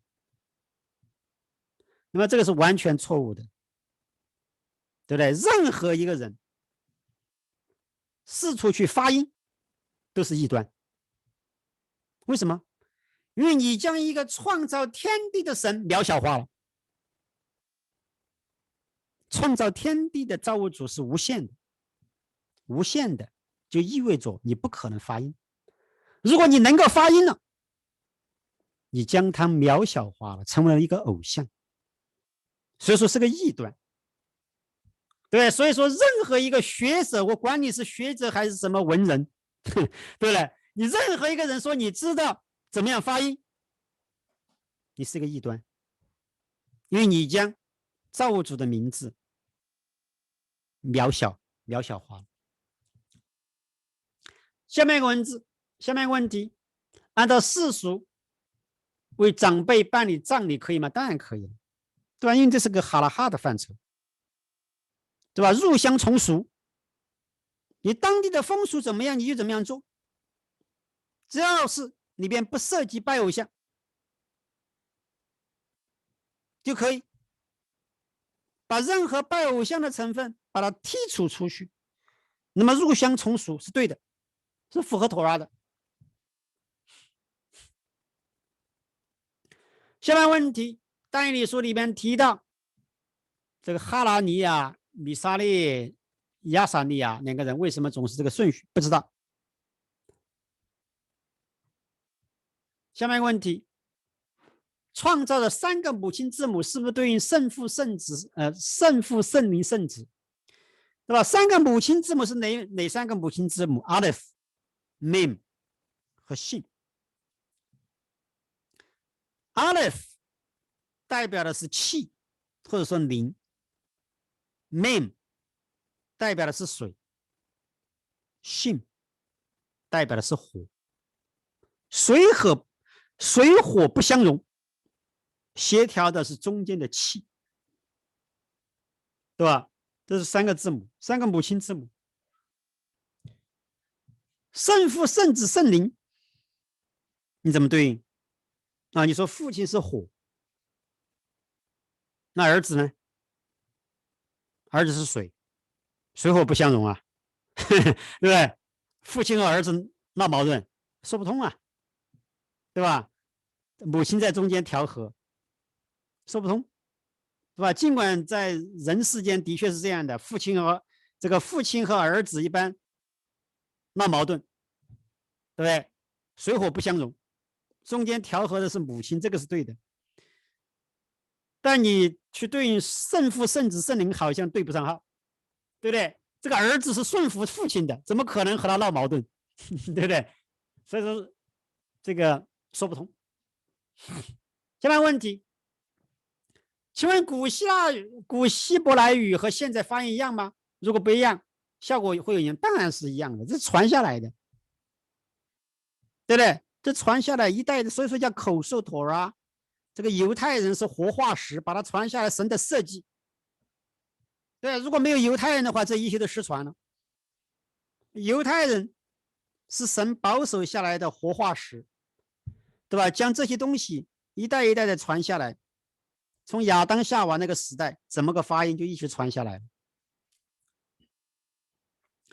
下面问题，雅各是蛇的后裔，出生的时候抓住以扫的脚跟，以扫踩着他的头，雅各和女人一起骗了以扫长子的名分，以色列又是天使的名字，难道雅各的后裔都是蛇的后裔吗？这个每个人都是蛇的后裔，对不对？只要你是亚当夏娃的后裔，你都是蛇的后裔。每个人要死都是因为蛇的原因，对不对？所以说你只要是人，你就是蛇的后裔，对吧？都是蛇的后裔。那么蛇在我们每个人身体里边就是恶的潜能，犯罪的欲望，对吧？只要你是人，你就有犯罪的欲望，你就是蛇的后裔，蛇仍然在你的身体里边。这就是为什么人必须要死，因为人死了以后，身体必须要埋葬，那么身体就归于尘土，就被分解掉了。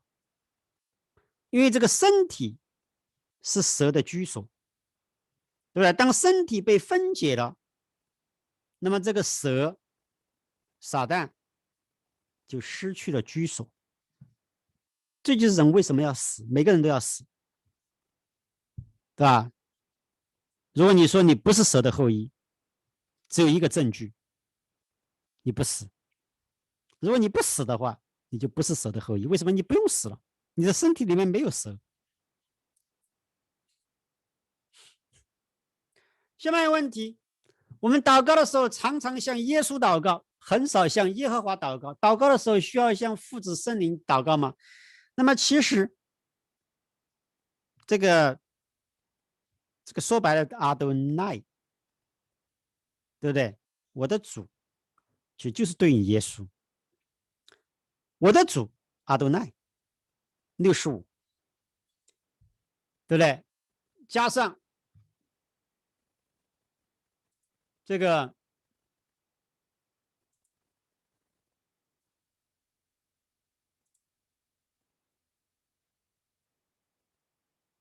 我的主阿多奈，加上就说阿多奈是这个耶和华的发音，就说他揭开的名字，他隐藏的名字是 UKVK， 对不对？那么在拉比传统里边，祷告的时候，所有的祷告归根结底是将两个圣名合一，那两个圣名 UKVK 和阿多奈，对不对？那么 UKVK 是灵魂的概念，阿多奈是身体的概念，对不对？UKVK 是光的概念，阿多奈是器皿的概念，对不对？身体和灵魂合一，阿多奈和 UKVK 合一。UKVK 是26，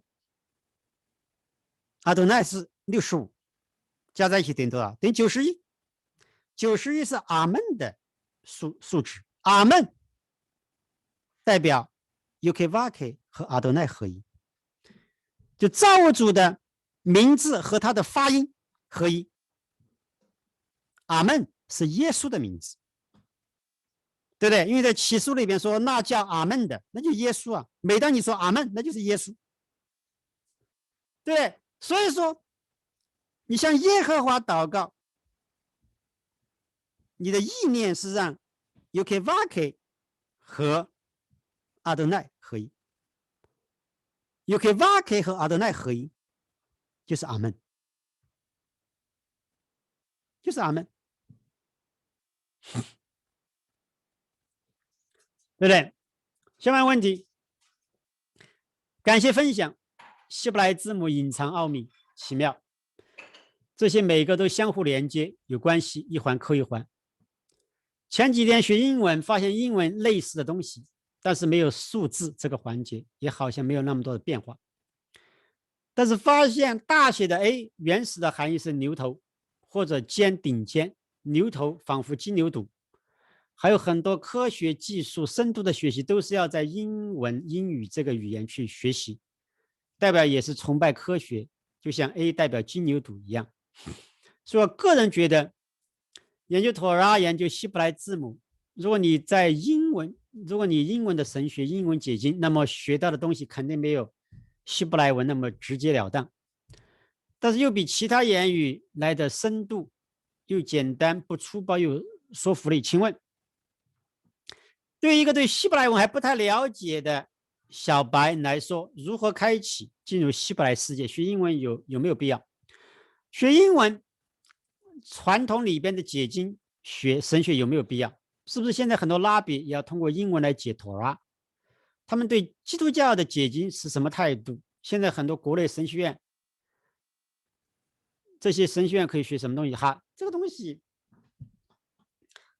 这个你学这个托尔学圣经，你肯定只有通过希伯来文，对不对？因为希伯来文，希伯来字母是神创造天地用的字母基因，对不对？这个希伯来文是天使的语言，希伯来文是亚当夏娃的语言，诺亚的语言，亚伯拉罕的语言，以撒雅各的语言，最后是以色列的语言，对吧？这个巴别塔这个事件以后，那么外邦人就失传了。本来外邦人以前也是说希伯来语的，通过巴别塔就失传了。那么最后只有亚伯拉罕把它传下来了，传到了今天希伯来文。对啊，如果你不学希伯来文的话，你没法学习妥拉，你不可能明白神的旨意。那么英文的话呢，这个只是一个世界语言而已。但你说这个任何事情能够成为今天的状态，那也是神的计划。不错，神的计划让英文成为了世界语言。但英文必定是一个凡俗的语言，它不是圣言，不是圣言，对吧？圣言叫 Nashon HaKodesh， 那是希伯来文。所以你必须要学习希伯来文，对不对？那么第一步是学习希伯来字母。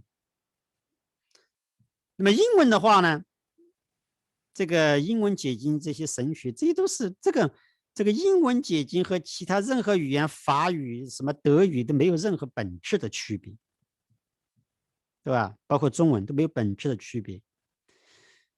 这个只不过呢，今天英文是世界语言而已，对吧？所以说学英文解经，这个你不能够和希伯来文相提并论，两个概念，两个等级，对不对？对吧？所以说学神学的话没有必要，对不对？拉比解经都是通过希伯来文，没有通过英文。英文的话就好像白话一样，用来解释的，因为你每天用的日常用语是英文，对。但是学习圣言、学习妥拉、学习所有这些卡巴拉，必须要希伯来文。你如果对希伯来文不懂的话，你没法解经。下面一个问题，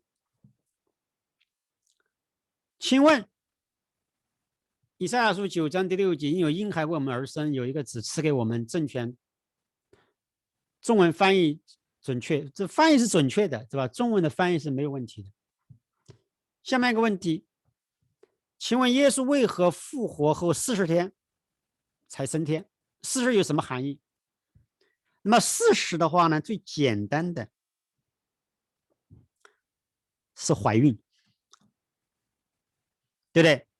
因为女人怀孕是40个星期，对不对？40个星期，所以说40代表一个成熟的周期，对吧？比方说受精卵是40天以后，这个我都忘了40天以后是什么概念啊？这个受精卵40天也是一个分水岭，只不过我忘了是一个什么分水岭，对吧？40代表一个成熟的周期，对吧？所以说以色列人在旷野要走40年，代表成熟，才能进入以色列地，进入应许之地，对不对？那么摩西西奈山上领受托拉是40天，40天不吃不喝，也是代表一个成熟的周期，才能够把托拉领下来。那么耶稣出道之前是40天在旷野不吃不喝，受撒旦的引诱，也是代表一个成熟的周期，对不对？成熟了以后，他才能出去传道啊。同样的道理，那么耶稣复活以后，必须要在地上40天，也是一个成熟的周期，他才能够升天，对吧？40总是代表一个成熟的周期，对吧？所以说，女人怀孕要40个期，对吧？40个期，4期280天。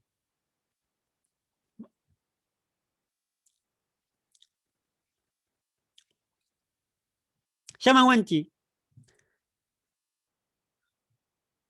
父亲凭着自己权柄确定日期，不是你们可以知道的。根据神的节期，吹角节是否正确？那肯定是吹角节啊，对不对？因为在所有的节期当中，只有吹角节你是不可能提前知道的，所有的节期都可以提前知道，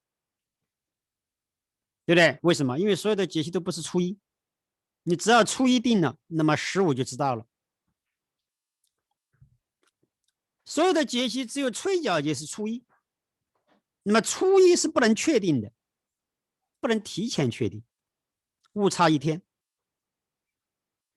对，所以说没有任何人知道这个初一是哪一天，7月初一究竟是哪一天。但你再不清楚，也误差也就1天。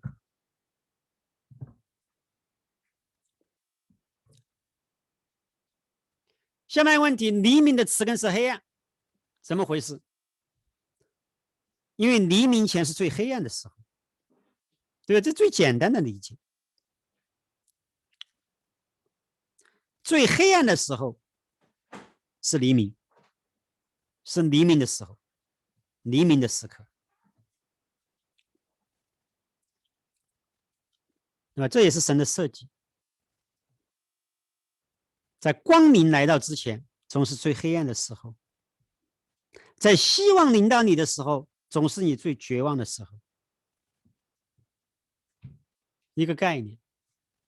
天使有自由意志吗？天使没有，对吧？天使叫马拉，行出神的旨意，对吧？天使没有自由意志，只有人才有。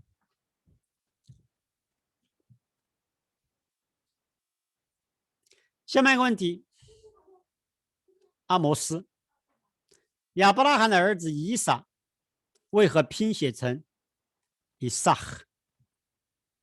好，这个以前我们给大家分享过，对不对？以撒，它也会叫以撒。这个有很多种解经，按照我们最近的一次分享，对不对？亚伯拉罕、以撒、雅各代表上中下。因为亚伯拉罕改名字以前叫什么？叫阿弗朗，阿弗父亲，朗上面的父亲，对不对？雅各他的名字来自于脚跟 ，akav， akav， 脚跟代表最下面。那以撒呢？以撒他又叫以撒，对吧？以撒可以把它读成 ish hok ish 有 hok 裁定，裁定就是法官啊，审判啊。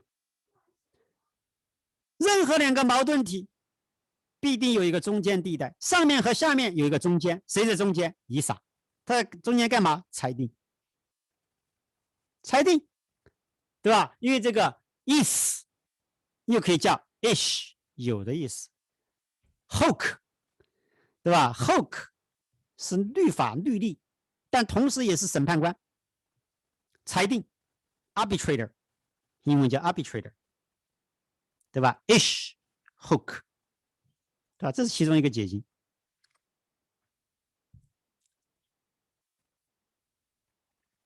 而以撒是笑的意思，对吧？这个查哈克是笑，他要笑，对不对？所以说他在审判，他最后要笑，这是他的意思。我们向耶稣祷告，最后又是奉耶稣的名，这样可以吗？那么一般的话呢，你应该向天父祷告，奉耶稣的名，对不对？那祷告错了，因为主祷文怎么说的？马太福音说，主祷文说，你们应该这样祷告：我们在天上的父，阿维努西巴夏玛伊，对吧？伊斯嘎达逊哈，愿你的名分别为圣，愿你的名为圣，对不对？祷告应该向天父。那么你奉耶稣的名是可以的，为什么？因为你如果不奉耶稣的名，你没有名分，对吧？所以说你奉耶稣的名，那么通过耶稣，让你可以称造物主为天父，对吧？所以说祷告应该向天父祷告，那么最后奉耶稣的名，这是对的。最近看到哈希德拉比签署禁止使用 Chat GPT， 怎么理解这个东西？这个拉比这个禁止很多东西，对吧？这个所有的这些电脑、这种手机，这个要看呢比较严厉的，甚至连手机都不让你用。但是呢，后来他们也意识到手机也是有用的，所以说在美国纽约，对吧？比方纽约，它是这个哈希德一个比较大的社区。那么拉比说不能用手机，为什么不能用手机？因为手机里边有很多垃圾，所有的新闻媒体在拉比看来是垃圾，对不对？主流媒体在拉比看来都是垃圾，都是误导人的。对，所以拉比裁定，因为手机里边有这些垃圾，对吧？比方说还有很多 YouTube 里边有很多色情的东西，或者说通过这个，首先这个手机让你去上因特网，因特网有好的信息，有不好的信息，对吧？有无神论的信息，拜撒旦的信息，偶像崇拜的信息，外邦人瞎搞的信息。那么拉比说，这个宁愿这个不看好的东西，也不要去看坏的东西，裁定不能用手机。那么这些手机厂家就急了，就说开玩笑，这个犹太人那么大一个市场，对吧？几百万了，几百万人，这个市场不能失去。那么所以说这些手机制造商以及这些运营商，为了迎合拉比，对不对？就专门有新的产品出来，叫什么？专门给犹太人用的手机。那么你在这个纽约的哈希德的这些社区可以买到的。那么这个手机和一般的手机有什么特点？它和其他的手机都是一样的，但是这个手机不能够看新闻，因为新闻里面垃圾太多，对吧？也不能够看任何那些其他的有的没的，所有的内容是通过拉比批准的内容，对吧？所以说这个犹太人也可以用手机，对不对？只不过呢，用他的手机很多网站你是看不到的。下面问题，请问创造的3个母亲字母是不是可以这样理解 ？Aleph 是-1，母亲是0 ，Mem， 儿子是信。那么这样理解倒是可以，对吧？这样理解的话呢，这个关系比较对，能够对上号，对吧？因为 Aleph 是1嘛，对不对？那么母亲的话呢 ，Mem 是水，0代表水。那么儿子信，对吧？那么代表弥赛亚，这个以前我们分享过，这个信代表弥赛亚。那么这样的话就可以对上号了。希伯来语的黎明是白天还是晚上？那么黎明既不是白天，也不是晚上。黎明是连接白天和晚上的中间地带，对吧？黎明和黄昏都是中间地带，对不对？黄昏是从白天进入晚上，而黎明是从晚上进入白天，中间地带。下面问题：天使如果没有自由意志，为何会堕落成为魔鬼？那么这个以前我们回答过了，对不对？为什么？很简单，为什么天使没有自由意志？因为他和神面对面，对吧？你人每天和神面对面，你也不会有自由意志，对吧？比方说，你如果这个人一天到晚和神面对面，你还会犯罪吗？你当然不会犯罪的。你不会犯罪，你就失去了自由意志、自由选择。那如果你离开神的面呢？那你就是你离开了神的面，那你就会有自由选择，对不对？所以说，天使离开了本位，他就有自由选择了。对，这个以前我们给大家分享过很多次了，对吧？比方说，举个例子，你说人有自由选择，不错，你没有清晰度的时候，你怎么样才有自由选择、自由意志？你必须缺乏清晰度。如果你有清晰度了，你就不可能有自由选择了。如果一切都是很清晰的，你怎么可能有选择？对吧？比方说，你前面2条路，一条路你过去看是深渊，另外一条路是这个平坦的大路，那你当然选平坦的大路，你不可能选深渊啊。那说，那你有自由选择吗？你没有自由选择，因为太明确了，太清晰了，对不对？你站在一个悬崖上，或者站在一个100这个摩天大楼的这个楼顶，你敢跳吗？不敢跳。你有跳的自由选择吗？你没有跳的自由选择，为什么？因为你知道跳下去就死了，他妈你就失去了自由选择，对不对？那么就好像天使就好像天使在神的面前，就好像你站在这个摩天大楼的房顶，你看得清清楚楚的，下面那么高，你敢跳啊？不敢跳。那你怎么样才能让你有自由选择？下一场大雾，你仍然站在摩天大楼的屋顶，这个时候神下了一场大雾，对吧？在你面前是白茫茫的一片，你仍然站在摩天大楼的房顶，但是这个时候因为是大雾，你看不清楚了，没有清晰度了。因为你看不清楚了，这个时候你就开始自我膨胀了。我说哇，白茫茫的一片，我敢不敢跳？你当然敢跳，你什么都看不见，你当然敢跳了，对不对？尽管你跳了就死，一个概念。人也是一样的，所以说你不要认为你今天有自由意志，那是因为你看不见，对不对？一场大雾，你看不见了。天使为什么不敢跳？他看得见，对不对？所以说，这什么时候让他看不见了，他就有自由意志了。那你说这个撒旦为什么会有自由意志？让他看不见。神让他看不见，他就有自由选择了，他就可以犯罪了。一个概念。